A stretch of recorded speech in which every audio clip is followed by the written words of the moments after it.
let's just start off with the Robert Saleh stuff. For me, I mean, when I saw the news this morning, I was totally shocked because I understood it if they wanted to do it later on in the season, but like right now the division's up for grabs, right? They're 2-3, the Bills are 3-2. They're gonna play the Bills on Monday Night Football, right? If they win, they're gonna be number one in the division, and just like firing Robert Saleh this early into the year makes no sense to me, especially considering if you go based off of points allowed defensively, his defense is I think top 3 in points given to opponents, right? So I mean, if there was one person that they should have fired, it should have been Nathaniel Hackett instead of Robert Saleh. And if at the end of the day it is because of him wearing that flag on his sleeve, then that really needs to get looking into, because that's unexcusable especially for the NFL that tries promoting like equality for all, right? So yeah, all around that, I mean, this just shows how the Jets are so sorry.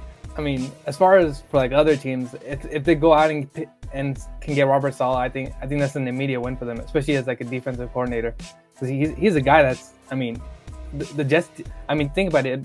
Going back to the 49ers, right? The 49ers defense the defense that took them to the Super Bowl, right?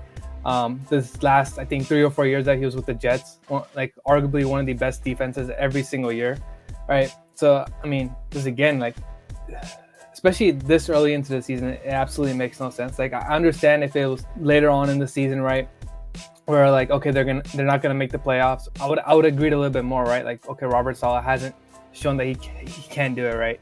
Then they move on from him. Just like it's too early in the season to make a decision like that. Yeah, I agree. The fact that it was this early in the season, I mean, like you said, if they win this week against the Bills, they'd be the number 1 seed. So I doubt it's because of the flag thing. I mean, it's always possible, but I feel like that.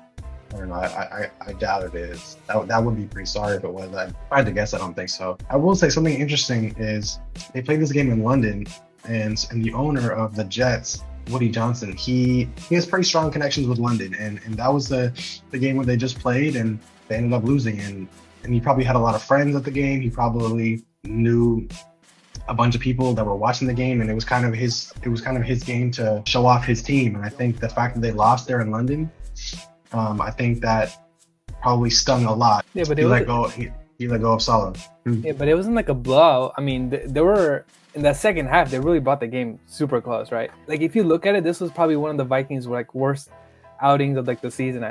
I personally believe. I mean, maybe because Aaron Jones was down a little bit of that, but I mean, they were able to force a pick from Darnold, right? And they were also able to get a fumble recovery. So I mean, that just adds on to it being like not making any sense to me, especially after the Vikings game. Like, I don't think any team has given Sam Darnold like this type of trouble that he faced this past week. I agree. I'm not saying by any means that the firing was like probably the right decision. I'm just saying he probably hurt a little extra. He was showing off his team in a certain country, and like they were right there. They could have won the game at the end with a touchdown. So that would look really different. Like you said, their defense has been performing nonstop since he's got there. It's the offense that hasn't been, and it's Nathaniel Hackett, and he's not going to be out because Aaron Rodgers loves him. So there's no way they were going to get rid of him or Rodgers. And for Saleh, it kind of sucks. He got a tough run at it. I mean, he drafted Zach Wilson. He didn't pan out. They went with Aaron Rodgers last year.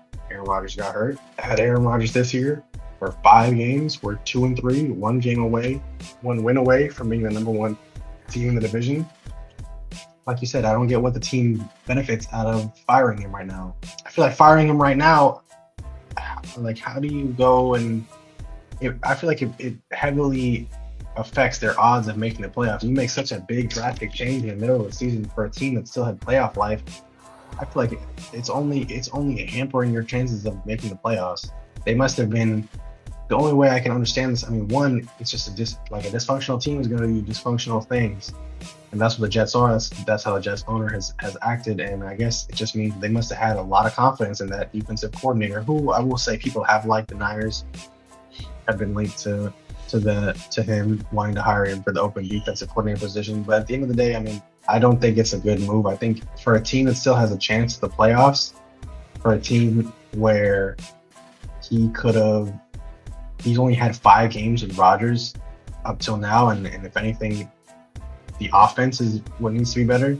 I just think it was a pretty bad move overall, and hopefully we get Saleh. So I'm Yeah, cool that's with that. kind possible reunion. Yeah. That'd be great for the 49ers at this point. Yeah, I mean he's not coming here this year, but Yeah. next year.